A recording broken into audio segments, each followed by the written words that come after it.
بسم الله الرحمن الرحيم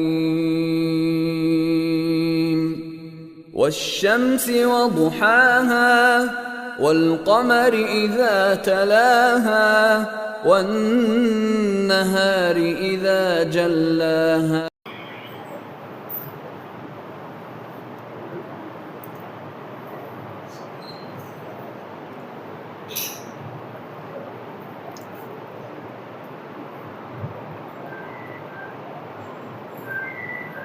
السلام عليكم ورحمة الله وبركاته. الحمد لله نحمده ونستعينه ونستغفره ونعوذ بالله من شرور أنفسنا ومن سيئات أعمالنا. من يهده الله فلا مضل له ومن يضلله فلا هادي له. أشهد أن لا إله إلا الله أشهد أن محمدا عبده ورسوله أما بعد. يا أيها الناس اتقوا ربكم الذي خلقكم من نفس واحدة وخلق منها زوجها وبث منهما رجالا كثيرا ونساء واتقوا الله الذي تساءلون به والأرحام إن الله كان عليكم رقيبا. ربي قد آتيتني من الملك وعلمتني من تحويل الأحاديث فاطر السماوات والأرض أنت ولي في الدنيا والآخرة توفني مسلما والحقني بالصالحين. புகழும் புகழ்ச்சியும் நம்மை படைத்து பரிபாலிக்கும் ஏக இறைவன் அல்லாஹ்விற்கு மட்டும் உரியதாகும். அல்ஹம்துலில்லாஹ். கண்ணியம் நிறைந்த எல்லாம் அல்ல அல்லாஹுவின் நல்லடியார்களே, அல்லாஹ் ரப்பல் ஆலமீன் இந்த மனித சமூகத்தை படைத்து அதில் சிறந்தவர்களாகவும் சிறப்பு மிக்கவர்களாகவும்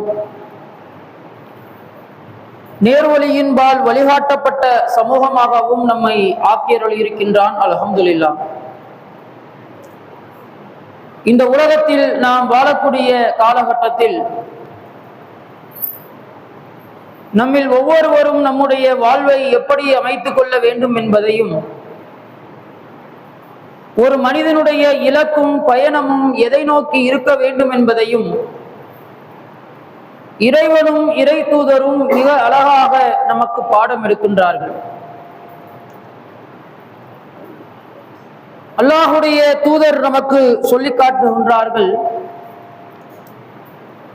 இந்த உலகம் என்பது ஒரு மனிதனுக்கு நிரந்தரம் இல்லை. இந்த உலகத்தில் பிறக்கக்கூடிய எந்த உயிராக இருந்தாலும், ஒரு மனிதன் இந்த உலகத்தில் யார் மெச்ச வாழ்ந்தாலும், பொருளாதாரத்தாலும் அழகாலும் அறிவாலும் ஒரு மனிதன் எவ்வளவு உயர்ந்த இடத்தில் இருந்தாலும் இந்த எல்லா மனிதர்களும் மரணத்தை என்ன செய்வார்கள்? சுவைத்து விடுவார்கள். இந்த மரணத்திற்கு பின்பாக நபிகள் நாயகம் ஸல்லல்லாஹு அலைஹி வஸல்லம் அவர்கள் ஒரு வாழ்க்கையை நமக்கு சொல்லித் தருகின்றார்கள். ஹாலிதன் முஹல்லதன் ஃபிஹா அபதன், எப்போதும் நிலையாக என்றென்றும் இருக்கக்கூடிய ஒரு வாழ்வை நோக்கி உங்களுடைய வாழ்க்கையை நீங்கள் அமைத்துக் கொள்ளுங்கள். இந்த உலகத்தில் மனிதர்களாக படைக்கப்பட்ட நீங்கள் ஒரு நாள் மரணத்தை தழுவுவீர்கள். அதன் பிறகு இறைவன் உங்களுக்காக படைத்து வைத்திருக்கிற நிலையாக அழியாத ஒரு வாழ்க்கையின் பக்கம் உங்களுடைய நன்மைகளை நீங்கள் சேர்த்துக் கொள்ளுங்கள் என்று ரசூல் ஸல்லல்லாஹு அலைஹி வஸல்லம் அவர்கள் சொல்லுகிறார்கள். இறைவனும் தன்னுடைய திருமறையில் இதைத்தான் நமக்கு பதிவு செய்கிறான். அல்லாஹ் தன்னுடைய திருமறையில் சொல்லுகின்றான், அல்லதி ஹலக்கல் மௌத வல் ஹயாத், இந்த உலகத்தில் வாழக்கூடிய மனிதர்களுக்கு நாம் இரண்டு வாழ்க்கையை படைத்திருக்கிறோம். ஒண்ணு என்னன்னா மவுத், அதாவது மரணம். இன்னொன்னு என்னன்னா ஹயாத்ன்ற அல்லாஹ் உயிர் கொடுத்து உங்களை இந்த உலகத்தில் வாழ வைக்கிறது. இந்த ரெண்டையும் அல்லாஹ் எதற்காக உங்களுக்கு கொடுத்திருக்கிறான் என்றால், லியபலுவன்னக்கும் ஐயுக்கும் அக்ஸனு அமலா, இந்த உலகத்திலே நீங்கள் வாழுகின்ற பொழுது எவ்வாறு அமல் செய்கிறீர்கள், எவ்வாறு நடந்து கொள்கிறீர்கள், இறைவனுக்கும் இறை தூதருக்கும் எப்படி கட்டுப்படுகிறீர்கள் என்று உங்களை சோதிப்பதற்காக அல்லாஹ் இந்த 2 வாழ்வையும் ஏற்படுத்தி இருப்பதாக திருமறை குர்ஆனில் நமக்கு சொல்லி காட்டுகின்றான். இந்த உலகத்தில் வாழக்கூடிய எந்த ஒரு மனிதனாக இருந்தால் யாராச்சும் மறுமை நாளை நாங்கள் நம்பவில்லை அப்படின்னு நம்ம சொல்லுவோமா? அல்லாஹ்வை நாம் எப்படி நம்புகிறோமோ, இறைவனுடைய கட்டளைகளை நாம் எப்படி நம்புகின்றோமோ, அதே போன்று மறுமை நாளையும் இஸ்லாமியனாக இருக்கக்கூடிய மூமினாக இருக்கக்கூடிய ஒவ்வொரு மனிதனும் நம்பிக்கை கொள்வார். அந்த நம்பிக்கை நமக்கு மத்தியில் எப்படி இருக்கிறது? இதுதான் கேள்வி. அல்லாஹ்வை நம்பணும். எப்படி நம்பணும்? இறைவன் இருக்கிறான் என்று சொல்லக்கூடிய எல்லாருமே இறை நம்பிக்கையாளர்கள் தான். அல்லாஹ்வை நம்புறவன் மட்டும்தான் இறை நம்பிக்கையாளரா? கிடையாது. இறைவன் இருக்கிறான், அவன் யாராக இருக்கட்டும், அப்படி இருக்கிறான் நம்பிக்கை கொள்ளக்கூடிய எல்லாருக்கும் பேர் என்ன? இறை நம்பிக்கையாளர், அவ்வளவுதான். ஆனால் மற்ற இறை நம்பிக்கையாளர்களுக்கும் இஸ்லாமியர்களுக்கும் உள்ள வேறுபாடு என்ன தெரியுமா? அவர்களெல்லாம் ஒரு கடவுளை தேர்ந்தெடுத்து அந்த கடவுள்கள் இருக்கிறார்கள் என்று நம்புகிறார்கள். ஆனால் இஸ்லாமியர்கள் மட்டும்தான் இறைவன் நம்ப சொன்ன மாதிரி நம்புறோம். இதான் இரண்டுக்குள்ள வித்தியாசம். ஒரு மனிதன் தானாக ஒரு கடவுளை எடுத்து அவனை கடவுளுடைய அந்தஸ்திற்கு உயர்த்தி அந்த கடவுளை நம்புவதற்கும், ஏக இறைவனிடமிருந்து அருளப்பட்ட வசனங்களை கொண்டு என்ன நீங்க இப்படிதான் நம்பணும், கடவுள்லாம் இவன் தான், கடவுளுக்கெல்லாம் இந்த தன்மை இருக்கக்கூடாது, கடவுள் என்றால் இதற்கெல்லாம் அப்பாற்பட்டவன் என்று இறைவன் சொல்லக்கூடிய விதத்தில் இறைவனை நம்புவதுதான் இறை நம்பிக்கை. இஸ்லாம் சொல்லக்கூடிய இறை நம்பிக்கை. அந்த இறை நம்பிக்கையில் ஒன்றாகத்தான் இறைவன் சொல்லுகின்றான், நீங்கள் மறுமை நாளை நம்புங்கள். அல்லதீன யுமினூன பில் கைப், நம்பிக்கை கொண்டவர்கள் எப்படிப்பட்டவர்கள்? அவர்கள் மறைவானவற்றை நம்புவார்கள். அல்லாஹ் சொல்லுகிறான். ஆதாரம் இருக்கு, எல்லாத்துக்கும் ஆதாரம் கேட்கிறோம். ஒரு தொழில இன்வெஸ்ட் பண்ணோம்னா அதுல லாபம் இருக்குதா, யாராச்சும் லாபம் அடைஞ்சிருக்காங்களா, அதை வைத்து ஏழ்மையில் இருந்து யாராச்சும் பணக்காரனா மாறி இருக்கானா அப்படின்ற ஒரு ஆதாரத்தை தேடுகிறோம். ஒரு காலேஜ்ல சேர்க்க போறோமா, அங்க படித்தவர்கள் எப்படி இருக்கிறார்கள், அங்க பாடம் நடத்தக்கூடிய ஆசிரியர்கள் எப்படி இருக்கிறார்கள், ஒரு ஆதாரத்தை தேடுகிறோம். ஆனால் இறைவன் சொல்லுகின்றான், அல்லதீன யுமினூன பில் கைப், மறைவானவற்றை எந்த ஆதாரமும் இல்லாமல், எந்த ஒரு அத்தாட்சியும் இல்லாமல் இறைவன் சொன்னதற்காகவே மட்டும் மறுமையை நம்பக்கூடியவர்கள் இருக்கிறார்கள். இவர்கள்தான் மூமின்கள், இவர்கள்தான் இறைவனை நம்பக்கூடியவர்கள். நம்மளும் அப்படிதான் நம்புறோம். அல்லாஹ் சொல்லிட்டான் நம்புறோம், ரசூலுல்லாஹ் சொல்லிட்டாங்க நம்புறோம்.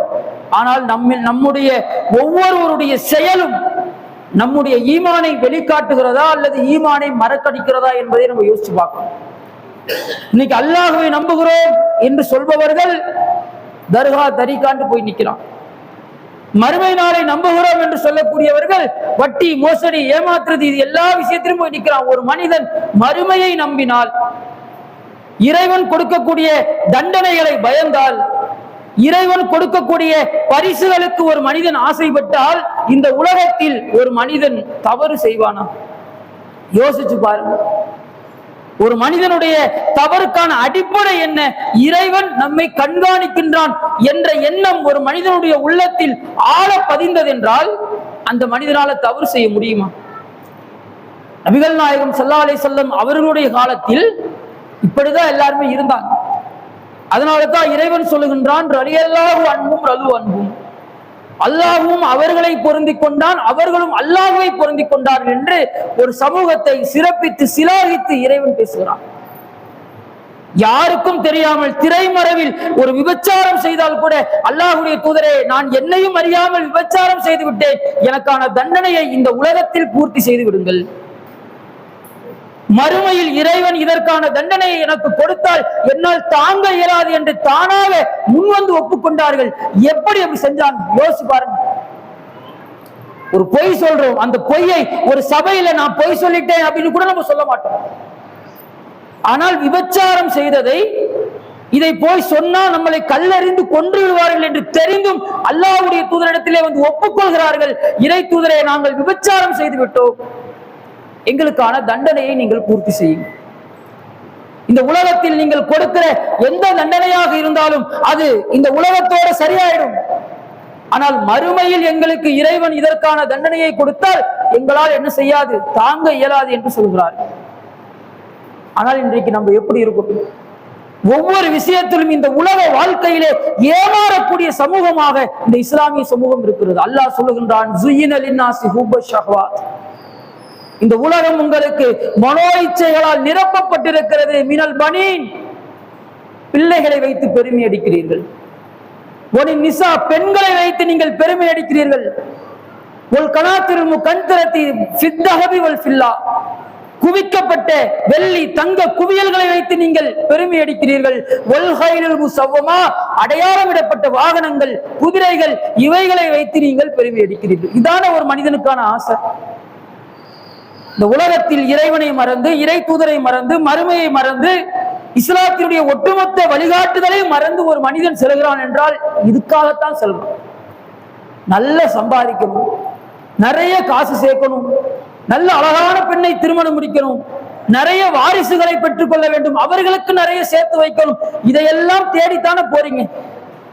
ஒரு மனிதன் ஒவ்வொரு நாளையும் ஒரு மனிதன் எதற்காக செலவு செய்கிறான்? நீங்க நல்லா யோசிச்சு பாருங்க. இறை மார்க்கத்திற்காக ஒரு மனிதன் செலவு செய்யக்கூடிய நேரம் என்ன? இந்த உலகத்திற்காக ஒரு மனிதன் செலவு செய்யக்கூடிய நேரம் என்ன என்று நீங்கள் யோசித்து பார்த்தால், இறை மார்க்கத்திற்காக ஒருவன் செய்யக்கூடிய செலவை விட உலகத்திற்காக செய்யக்கூடிய செலவு என்பது 1000 மடங்கு அதிகமாகும். என்ன காரணம்? பிள்ளைகள், மனைவிமார்கள், சொந்த பந்தங்கள், சொத்து பத்துக்கள், தங்கம், வெள்ளி, குவியல், இது மாதிரியான விஷயங்கள்ல இன்றைக்கு உலகம் உங்களை திசை திருப்புகிறது. இந்த மாதிரியான விஷயங்கள்ல நீங்க செல்லுகிற பொழுது மறுமையை மறக்கிறீர்கள். பொருளாதாரம் வேணும், தப்பு இல்லை. அந்த பொருளாதாரத்தை எப்படி எடுக்கணும் ரசூலுல்லாஹ் சொல்றாங்கல்ல. பிள்ளைகள் கேட்கிறாங்க அப்படின்னு சொல்லி டியூல வண்டி வாங்கி கொடுப்பாங்க, டியூல செல்போன் எடுத்து கொடுப்பாங்க. அது வரைக்கும் வட்டி ஹராம் என்று தெரிந்தவர்கள், ஒருவேளை சாப்பாட்டிற்கு கூட வட்டி வாங்காத நபர்கள் கூட புள்ள காலேஜுக்கு போனா வட்டி வாங்குறான், ஃபீஸ் கட்ட கூட வட்டி வாங்க மாட்டான். அவ சொல்லுவா, பாப்பா எல்லாரும் இந்த பைக்ல தான் வராங்க, எனக்கும் இந்த பைக் வாங்கி கொடுங்க, அப்பதான் நான் காலேஜ் போவேன். எனக்கும் இந்த செல்போன் வாங்கி கொடுங்க, அப்பதான் நான் காலேஜ் போவேன் என்று சொல்லி ஹராமான விஷயத்தில் நம்மளை கொண்டு போய் தள்ளுறது எது? அல்லாஹ் சொல்ற மாதிரி பனி, பிள்ளைகள், கண் கவர்ச்சி, கண் குளிர்ச்சி, நம்ம பிள்ளைக்கு தானே செய்யறோம் அப்படின்ற ஒரு எண்ணம். அது ஹலாலா ஹராமா, தடுக்கப்பட்ட பொருளாதாரமா, ஆகுமான பொருளாதாரமா, எந்த சிந்தனையும் மற்றவர்களாக பிள்ளைகள் கேட்டால் இன்றைக்கு செய்யக்கூடிய ஒரு நிலை பார்க்கிறோமா இல்லையா? இந்த நிலையை ஒரு மனிதன் எதற்காக அடைகிறான்? நீங்கள் நல்லா யோசிச்சு பாருங்களேன். இந்த நிலையை அடைந்த பெற்றோர்கள் ஏராளமான நபர்கள்.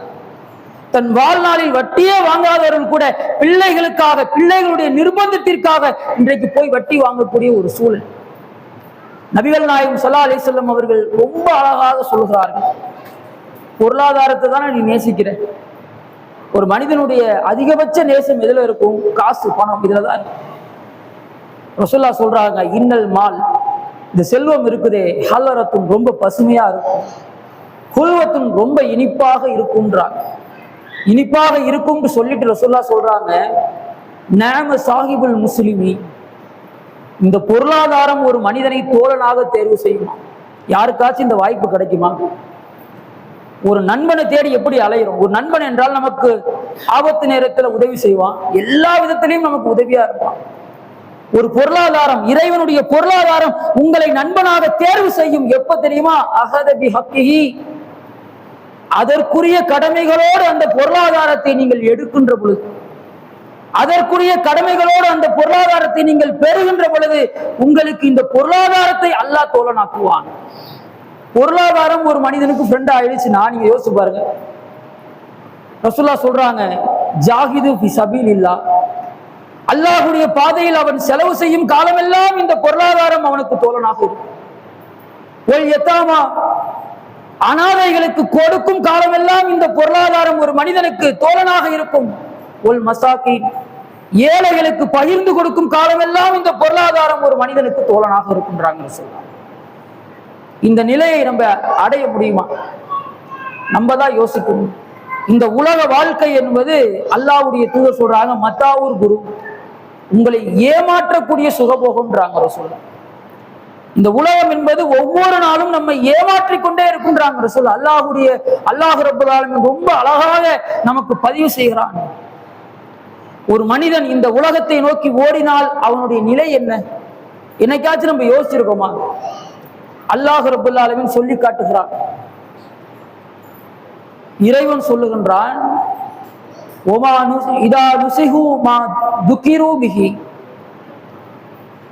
இப்படிதான் நீங்கள் வாழ வேண்டும் என்று ஒரு அறிவுரை உங்களுக்கு சொல்லப்பட்டு, அல்லாஹ் சொல்றான்ல, இப்படித்தான் நீங்கள் வாழணும் அப்படின்னு உங்களுக்கு ஒரு அறிவுரை சொல்றான்.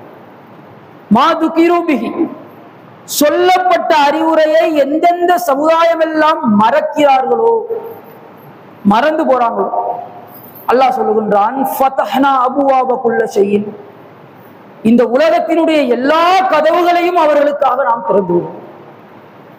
அல்லாஹ்வை பயப்படாம, ரசூலுல்லாஹ்வுடைய வார்த்தைக்கு கட்டுப்படாமல் இந்த உலக வாழ்க்கையை யாரெல்லாம் நேசிக்கிறார்களோ, அல்லாஹ் சொல்லுகின்றான், நீ ஒரு விஷயத்தை தான் நேசிப்ப.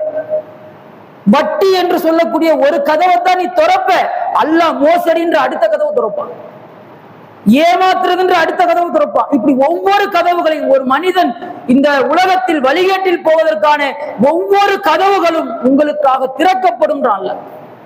எப்ப திறக்கப்படும்? அல்லாஹ்வுடைய போதனையை நீங்கள் எப்பெல்லாம் மறக்கிறீங்களோ, எப்பெல்லாம் அல்லாஹ்வுடைய போதனைகளுக்கு முக்கியத்துவம் கொடுக்காமல் இந்த உலகத்தை நேசித்து நீங்கள் வாழ்கிறீர்களோ, எல்லா நேரத்திலேயும் இறைவன் என்ன செய்வான்? நீங்கள் ஒரு கதவை திறந்தால் அல்லாஹ் 10 வாசல்களை உங்களுக்காக திறந்து விடுவான். அல்லாஹ் சொல்லுகிறான். இறைவனை மறந்து, இறை தூதரை மறந்து, இஸ்லாம் சொல்லக்கூடிய வாழ்வியலை மறந்து அவன் இந்த உலகத்திலே ஆட்டம் போட்டுக் கொண்டிருப்பான், மகிழ்ச்சியிலே திளைத்துக் கொண்டிருப்பான். உங்களை திடீரென்று பிடித்து விடுவோம், முடிஞ்சு போச்சு. வட்டி வாங்கி சம்பாதிப்பான், கோடிக்கணக்கில் சேர்த்து வைப்பான், செலவு செய்யலாமே அப்படின்னு நினைக்கிற நேரத்தில் அவனுக்கு மரணம் வந்துவிடும்.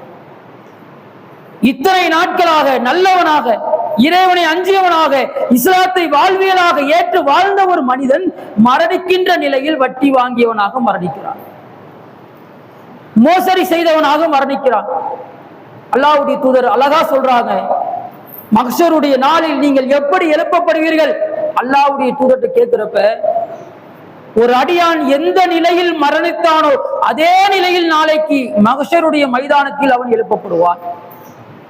ஈமான் கொண்டவர்களாக மரணித்தீர்கள் என்றால் ஈமான்தாரிகளாக எழுப்பப்படுவீர்கள். வட்டி வாங்கியவனாக மரணித்தீர்கள் என்றால் வட்டி வாங்கியவனாக, பைத்தியக்காரனாக எழுப்பப்படுவோம். அல்லாஹ்வுடைய தூதர் பதிவு செய்கிறார். சும்மாவா? மறுமையை பற்றி இறைவன் சொல்லக்கூடிய எச்சரிக்கைகளை நீங்கள் எடுத்து பாருங்கள். சில அத்தியாயங்கள் எல்லாம் தொழுகையில நின்று நம்மளால ஓதவே முடியாது, அவ்வளவு கடுமையான வார்த்தை. அல்லாஹ் சொல்லுகின்றான், நாளைக்கு இறைவனுடைய சன்னிதானத்தில் மக்கள் நிப்பாட்டி வைக்கப்படுவார்கள். அப்படி நிப்பாட்டி வைக்கின்ற பொழுது அல்லாஹ் சொல்லுகின்றான், யாருடைய இடது கையில் புத்தகம் வழங்கப்பட்டதோ அந்த மனிதனை பற்றி அல்லாஹ் பேசுகிறான்.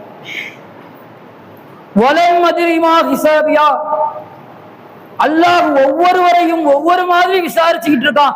இறைவன் என்னை எப்படி விசாரிக்க போறான்னு எனக்கு தெரியலையே அப்படின்னு புலம்புவான். அண்ணி மாலியா, நான் நிறைய காசை சேர்த்தேன், பொருளாதாரத்தை சேர்த்தேன், இந்த காசெல்லாம் என்னை காப்பாற்றவில்லை. ஹலக்க அண்ணி சுல்தானியா, நான் நடந்து வந்தால் எனக்கு சேவகம் புரிவதற்கு, என்னை உபசரிப்பதற்கு அவ்வளவு வேலையாட்கள் இருந்தார்கள். நான் ஒரு ஆட்சியாளனாக இருந்தேன், அந்த ஆட்சி அதிகாரம் என்னை காப்பாற்றவில்லை. இப்படியெல்லாம் அந்த சன்னிதானத்துல இறைவன் கொடுக்கக்கூடிய அந்த தண்டனைகளை பார்த்து இந்த மனிதன் புலம்புவான். அப்ப அல்லாஹ் மலக்குமார்களுக்கு சொல்லுவானா, ஹுதுஹு, அவனை பிடியுங்கள், அவனுடைய கையிலே விலங்கை மாட்டுங்கள், சுமல் ஜகீம சொல்லுகு, கொண்டு போய் அவனை நரகத்தில் தள்ளுங்கள். ஏன் இவனுக்கு இந்த தண்டனை? அல்லாஹ் சொல்லுகின்றான், இன்னஹு கானுல யுக்மினு பில்லாஹில் அலீம், இந்த உலகத்தில் அவன் வாழும் பொழுது இறைவனை நம்பவில்லை. ஒரு ஏழை பசிக்கிறது கையேந்தி அவனிடத்திலே கேட்கின்ற பொழுது இந்தா சாப்பிடுன்னு சொல்லி ஒருவேளை உணவு அவனுக்கு கொடுக்கல.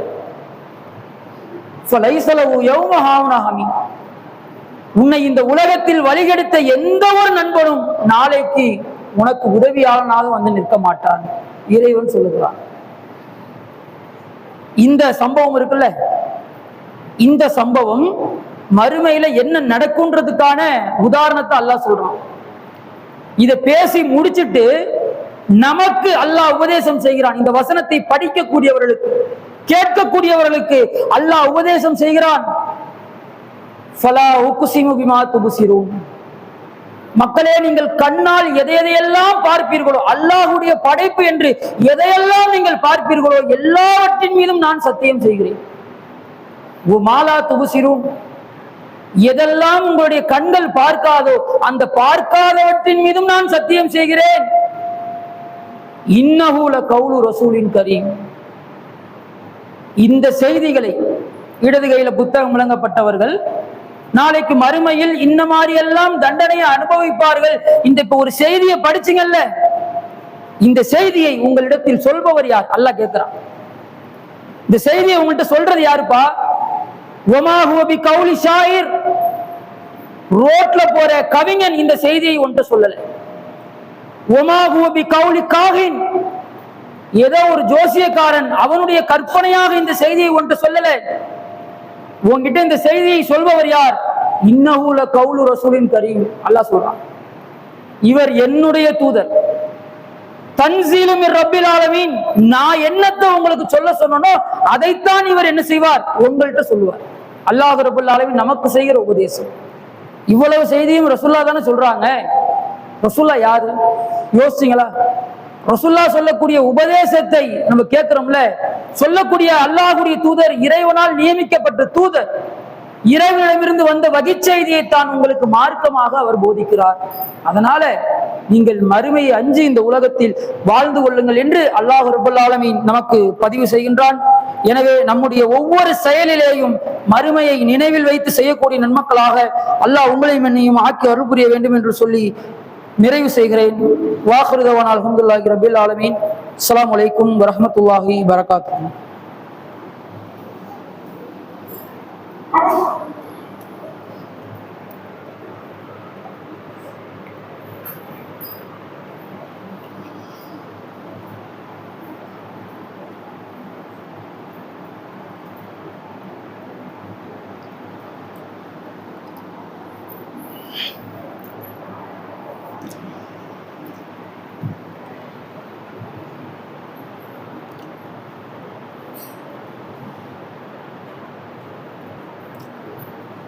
அஸ்ஸலாமு அலைக்கும் வரஹ்மத்துல்லாஹி வபரகாத்துஹு.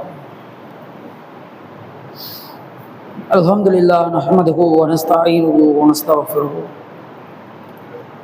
வ நஊது பில்லாஹி மின் ஷுரூரி அன்ஃபுஸினா வ மின் ஸய்யிஆத்தி அமாலினா. மன் யஹ்திஹில்லாஹு ஃபலா முதில்ல லஹு வ மன் யுضللஹு ஃபலா ஹாதிய லஹு. அஷ்ஹது அல்லா இலாஹா இல்லல்லாஹ் ஷஹது அன்ன முஹம்மதன் அப்துஹு வ ரசூலுஹு. அம்மா பஅத். கண்ணியம் நிறைந்த எல்லாம் அல்ல அல்லாஹ்வின் நல்லடியார்களே, நம்முடைய ஜமாத்தின் சார்பாக பல்வேறு விதமான தாவா பணிகளும் மார்க்க பணிகளும் சமூக பணிகளும் நாம் செய்து வருகின்றோம்.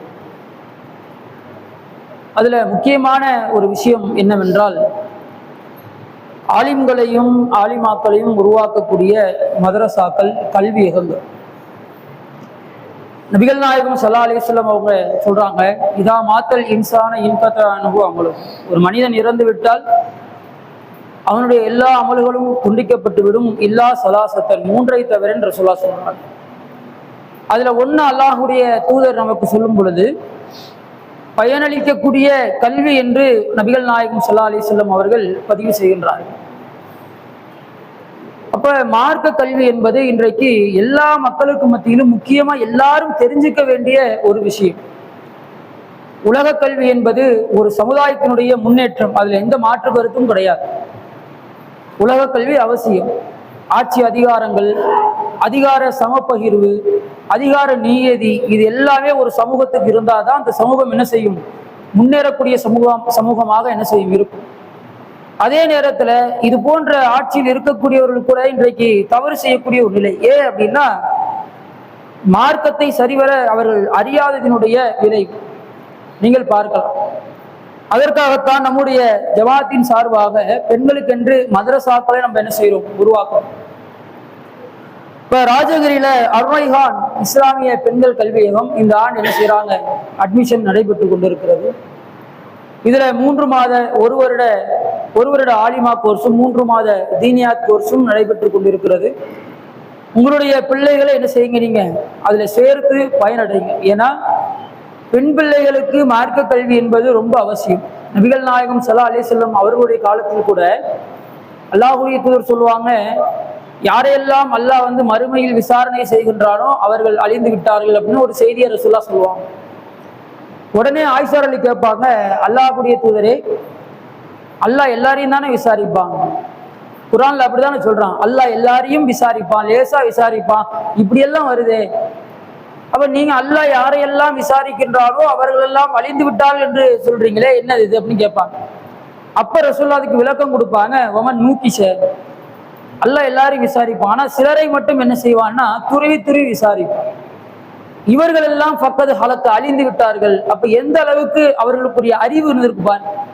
குர்ஆன் வசனங்களை, குர்ஆன் சொல்லக்கூடிய செய்திகளை நபிகள் நாயகம் ஸல்லல்லாஹு அலைஹி வஸல்லம் அவர்கள் ஒரு தகவலாக சொன்னால் கூட அதில் ஏதாச்சும் ஒரு மாற்று கருத்து இருந்தால் உடனே கேட்கக்கூடியவர்களாக ஆயிஷா நாயகி இருந்தாங்க.